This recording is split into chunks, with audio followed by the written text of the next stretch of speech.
Bharat network Tamil நேயர்களுக்கு அன்பு வணக்கம். எல்லாரும் ஆச்சரியத்தோட சந்தோஷமா எதிர்பார்த்திருக்க விஷயம் இப்ப நடந்திருக்கு. அது என்னன்னு பாத்தீங்கன்னா ஒரு கட்சியோட அனௌன்ஸ்மெண்ட் தாங்க. நம்ம தமிழக வெற்றி கழகத்தோட முதல் அரசியல் மாநாடு தொடங்க போறாங்க. அது எந்த இடம்னு இன்னைக்கு அறிவிச்சிருக்காங்க. வர செப்டம்பர் 25ஆம் தேதி திருச்சியில பெரிய பிரம்மாண்டமா நடக்க போகுதுங்க இந்த மாநாடு. அதை பத்தி டீடைல்ஸ் பத்தி தான் உங்ககிட்ட நான் சொல்ல போறேன். இந்த யாரு அறிவிச்சிருக்காங்கன்னு பாத்தீங்கன்னா தமிழக வெற்றி கழகத்தோட பொது செயலாளர் பாத்தீங்கன்னா புஷி ஆனந்த். அவர் தான் இந்த தகவலை சொல்லியிருக்காரு. அதுக்கான இடமும் பக்காவா பார்த்து ப்ரீ பிளான்டோட எல்லாம் பண்ணிட்டு இருக்காங்களாம். வேற எங்க இல்லைங்க, திருச்சியில இருக்கிற பொன்மலை என்ற ஒரு இடத்துல ஜி கார்டன் என்ற ஒரு பிளேஸ தான் அவங்க தேர்ந்தெடுத்திருக்காங்க. இந்த இடம் பாத்தீங்கன்னா முழுக்க முழுக்க ரயில்வேக்கு சொந்தமான இடம். அந்த இடத்துல போயிட்டு தான் இவங்க இப்ப மாநாட ஸ்டார்ட் பண்ண போறாங்க. இந்த மாநாட்டுக்கு கிட்டத்தட்ட ஒரு 10 லட்சம் பேர் வரணும்ன்ற மாதிரி ஒரு டார்கெட் வச்சிருக்காங்க. இதுதான் நம்ம தமிழக வெற்றி கழகத்தோட முதல் மாநாடுன்றதுல ரொம்ப பிரம்மாண்டமாகவும் மிகவும் ரொம்ப எதிர்பார்ப்போட நடத்த போறாங்களாம். அதுக்கான ஆயத்த பணிகள் ரொம்ப ஃபாஸ்டா வேகமா நடந்துட்டு இருக்குங்க. இதுக்கு முன்னாடி பாத்தீங்கன்னா மதுரை, கோவை, திருச்சின்னு எல்லா சேலத்துல கூட இந்த இடத்த போய் பார்த்திருக்காங்க. ஆனா எந்த இடமும் இவங்க எதிர்பார்க்கிற மாதிரி எதுவுமே செட் ஆகல. இப்போ ஃபைனலா பாத்தீங்கன்னா திருச்சியில தான் இந்த இடம் செட் ஆயிருக்கு மாநாட்டுக்காக.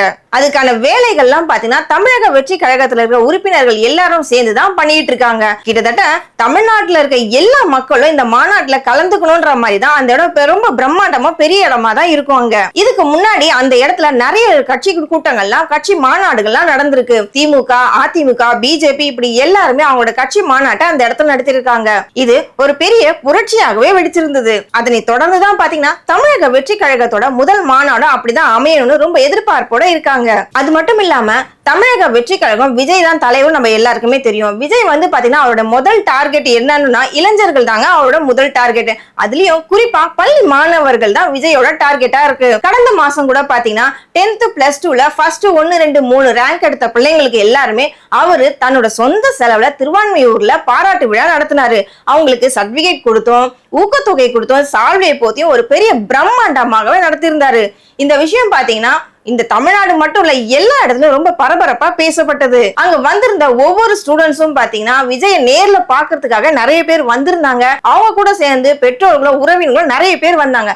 அப்பவே அவ்வளவு பெரிய மாநாடு மாதிரி நடத்தி முடிச்சிருந்தாரு நம்ம தளபதி விஜய். இதுல கலந்துகிட்ட ஒவ்வொரு பிள்ளைங்களுக்கும் பாத்தீங்கன்னா சான்றிதழ் வழங்கப்பட்டது.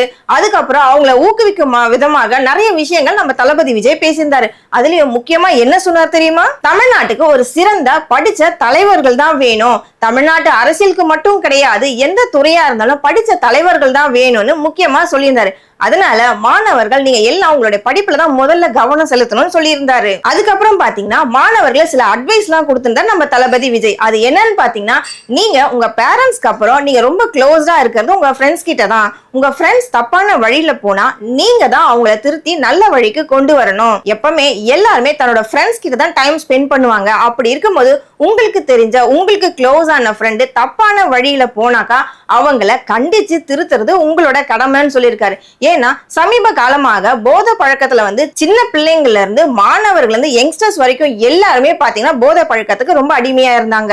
அது இன்னமும் நடைமுறையில தான் இருக்குன்ற மாதிரி ரொம்ப கண்டிப்பா சொல்லியிருந்தார் நம்ம தளபதி விஜய். நான் ஒரு தலைவராகவோ ஒரு நடிகராகவும் மட்டும் இல்ல, ஒரு பேரண்ட்ஸாகவும் இதை நான் ரொம்ப வருத்தத்தோட சொல்றேன். யாருமே போதை பழக்கத்துக்கு அடிமை ஆகாதீங்க. தவறான பழக்கத்துக்கு நீங்க யாரும் போக கூடாது. அதுதான் என்னோட வேண்டுகோள்னு சொல்லியிருந்தாரு. அது மட்டும் இல்லைங்க, வர 2026 சட்டமன்ற தேர்தல் கூட தமிழக வெற்றி கழகம் இந்த தேர்தல்ல கலந்துக்கிறேன்னு சொல்லியிருக்காங்க.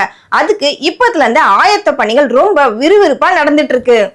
அதுக்கு முதல் டார்கெட்டே மாணவர்கள் தான். அதாவது இப்ப இருக்க மாணவர்கள் இன்னும் 2 வருஷத்துல பாத்தீங்கன்னா ஃபர்ஸ்ட் ஓட்டர்ஸ் தான் இருப்பாங்க.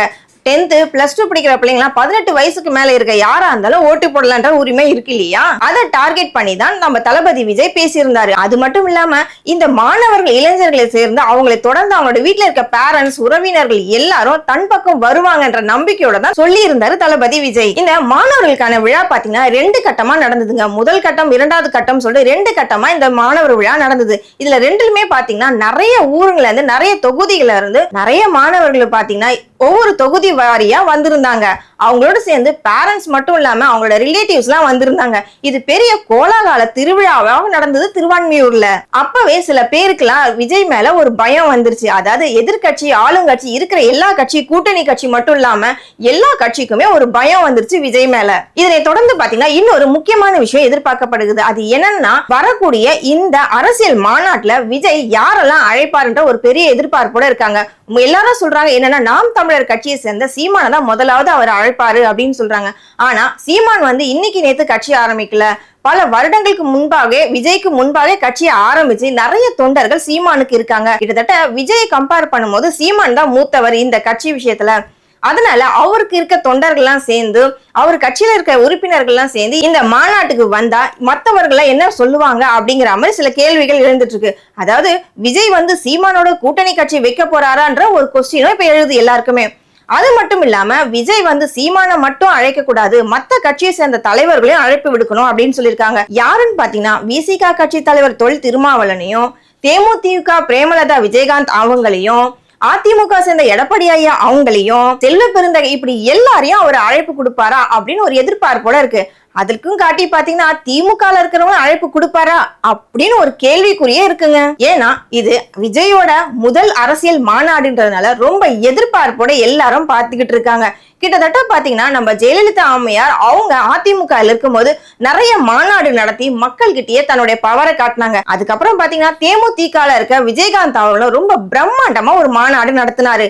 அது மக்களிடையே ஒரு பெரிய அதிர்வலையை ஏற்படுத்திருச்சு. அதுக்கப்புறம் பாத்தீங்கன்னா சரத்குமார் அவருடைய கட்சியை சார்ந்து மதுரையில ஒரு பெரிய பிரம்மாண்டமான மாநாடு நடத்தினாரு.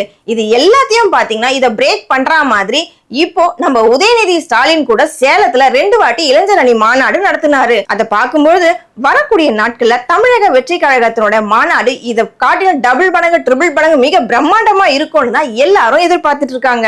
இன்னொரு விஷயம் பாத்தீங்கன்னா, நடிகர் விஜய் ரொம்ப அமைதியாவே இருப்பாரு. அமைதியா இருந்தா சாதிப்பாரு, நம்ம எல்லாருக்குமே தெரியும். வர செப்டம்பர் மாசம் ரசிகர்களுக்கு ஒரு பெரிய விருந்தே இருக்குங்க. அது என்ன தெரியுமா? கோட் படமும் ரிலீஸ் ஆக போகுது. இந்த படத்தை வெங்கட் பிரபு தான் டைரக்ட் பண்ணியிருக்காரு, நம்ம எல்லாருக்குமே தெரியும். இந்த படத்துல பாத்தீங்கன்னா மறைந்த திரு விஜயகாந்த் ஏஐ டெக்னாலஜி மூலமா நடிச்சிருப்பாரு. இதுக்கு கூட சில எதிர்ப்புகள்லாம் வந்ததுங்க. பிரேமலதா விஜயகாந்த் கிட்ட போயிட்டு இவங்க பர்மிஷன் கேட்டுதான் விஜயகாந்த் ஏஐ மூலமா அந்த படத்துல காட்டினாங்க. ஸ்டார்டிங்ல அவங்க சரி ஓகேன்னு பர்மிஷன் கொடுத்தாங்க. அதுக்கப்புறம் நம்ம விஜய் மாணவர்களை வச்சு இந்த பாராட்டு விழா நடத்தினாரு இல்லையா, அதை பார்த்துட்டோன்னே இவங்க என்ன யோசிச்சாங்கன்னு தெரியல. இதுக்கப்புறம் நீங்க கேப்டனை வச்சு எடுக்க கூடாது, அவரு உடல்நிலை சரியில்லாத போது நீங்க யாருமே அவரை பார்க்கல, அவர் இறந்ததுக்கு அப்புறம் அவருடைய பேரையும் புகழையும் வச்சு நீங்க எதுக்கு புகழ் தேடுறீங்க அப்படிங்கிற மாதிரி ஒரு இடத்துல கோபமா சொல்லியிருப்பாங்க. ஆனா உண்மையிலேயே பாத்தீங்கன்னா விஜயகாந்துக்கும் விஜய்க்கும் ஒரு நல்ல ரிலேஷன்ஷிப் தான் இருந்ததுங்க. ஆரம்பத்துல இருந்தே பாத்தீங்கன்னா விஜய்க்கு விஜயகாந்த் நிறைய ஹெல்ப் பண்ணிருக்காரு. செந்தூர பாண்டி படத்துல கூட சில காட்சிகளை விஜய்க்கு ஹெல்ப் பண்ணிருப்பாரு. சோ அந்த விதத்துல பாத்தீங்கன்னா விஜய்க்கு எப்பவுமே விஜயகாந்த் மேல ஒரு தனி மதிப்பு இருந்துதான் இருந்தது. அதனை பேஸ் பண்ணி தான் பாத்தீங்கன்னா இந்த கோட் படத்துல ஏஐ டெக்னாலஜி மூலமா அவரை காட்டியிருப்பாங்க. இன்னொரு அறிக்கையும் தளபதி விட்டுருக்காரு. அது என்னன்னு பாத்தீங்கன்னா, கோட் படத்துக்கு அப்புறம் தளபதி 69 என்ற படம் தான் என்னோட கடைசி படமா இருக்கும். அதுக்கப்புறம் நான் முழுக்க அரசியல்ல தான் நான் இறங்க போறேன் அப்படின்னு சொல்லியிருக்காரு. 2026 வரப்போற சட்டமன்ற தேர்தல்ல நான் நிக்க போறேன் அப்படின்னு சொல்லியிருக்காங்க. ஆனா வரக்கூடிய நாட்கள்ல இந்த அரசியல் கட்சியில அவர் தீவிரமா இறங்கி ஜெயிக்கணும்னு தான் எல்லாருடைய ஆசையாவும் ஆவலாவும் இருக்கு. இதுக்கிடையில இன்னொரு விஷயம் என்னன்னு பாத்தீங்கன்னா, இவரு கட்சியை திடீர்னு தொடங்கி வர ஆரம்பிச்சிட்ட உடனே எல்லாருமே கொஞ்சம் பயத்துல தாங்க இருக்காங்க. ஏன்னா பேசிக்காவே விஜய்க்குன்னு பாத்தீங்கன்னா சின்ன குழந்தைங்க இருந்து பெரிய வயசானவங்க வரைக்கும் நிறைய ரசிகர் பட்டாலும் இருக்கு. அவர் எப்போ தன்னோட கட்சியை ஆரம்பிச்சு உறுப்பினர் சேர்க்கை ஸ்டார்ட் பண்ணாரோ அன்னையில இருந்து நிறைய பேர் அவரோட கட்சியில ஜாயின் பண்ணிட்டாங்க. இப்போ எல்லாருடைய போக்கஸும் பாத்தீங்கன்னா விஜய் மேலதான் இருக்கு. தமிழக வெற்றி கழகத்தோடைய சின்னத்தை, அதாவது உழைப்பாளர் சின்னத்தையும் அறிவிக்க போறாங்களா இந்த மாநாட்டுல. அதுல உழைப்பாளர்களை பத்தி லோகோ தான் போட்டிருக்குங்க. இதுல இன்னொரு இன்ட்ரெஸ்டிங்கான விஷயம் என்னன்னு பாத்தீங்கன்னா, கோட் பட ப்ரொமோஷன்ல தமிழக வெற்றி கழகத்தோட கட்சி சின்னத்தை யூஸ் பண்ணிக்கலாம் அப்படின்னு சில பேர் அட்வைஸ் எல்லாம் கொடுத்திருக்காங்களா. ஆனா அதுக்கு நம்ம தளபதி விஜய் என்ன சொன்னாரா, கட்சி வேற அரசியல் வேற சினிமா வேற, இதையும் அதையும் சேர்த்து மிங்கிள் பண்ணி பேசாதீங்க அப்படின்னு சொல்லியிருக்காராம். ஏன்னா நான் அரசியல் இருக்கிறது முழு மூச்சா இறங்க போறேன், அது தமிழக வெற்றி கழகம், அது ஒரு பக்கம் தனி, சினிமான்றது இது ஒரு பக்கம் தனி. நீங்க கோட் படம் ப்ரொமோஷன்ல இதை யூஸ் பண்ணணும்னு சொல்லி யாரும் என்கிட்ட கேட்காதீங்க, சொல்லாதீங்க, அட்வைஸ் பண்ணாதீங்கன்னு கொஞ்சம் கண்டிப்பாவே சொல்லியிருக்காரு நம்ம தளபதி விஜய். சோ ஒவ்வொரு நாளும் தளபதி விஜயோட இன்ட்ரெஸ்டிங்கான நியூஸ் எல்லாம் வந்துட்டு தான் இருக்கு. பொறுத்திருந்து பார்ப்போம் மாநாட்டுல என்ன பெரிய மாற்றங்கள் வருதுன்னு. தமிழகத்துக்கு ஒரு விடிவு காலம் வருதான்னு பொறுத்திருந்து பார்ப்போம். ஆனா விஜய் அரசியல் கட்சி தொடங்குனது நிறைய பேருக்கு ரொம்ப ஒரு பயத்தையும் நடுக்கத்தையும் கொடுத்திருக்கு. வரக்கூடிய 2026 இதுக்கான பதில் சொல்லும். அது வரைக்கும் நம்ம பொறுத்திருந்து பார்ப்போம். இந்த நாளுக்கான தகவலோட நான் கிளம்புறேன். நாளைக்கு வேறொரு தகவலோட உங்களை சந்திக்கிறேன். அது வரைக்கும் நம்ம சேனலை ஸ்டே டியூன் பண்ணுங்க. வணக்கம், நன்றி.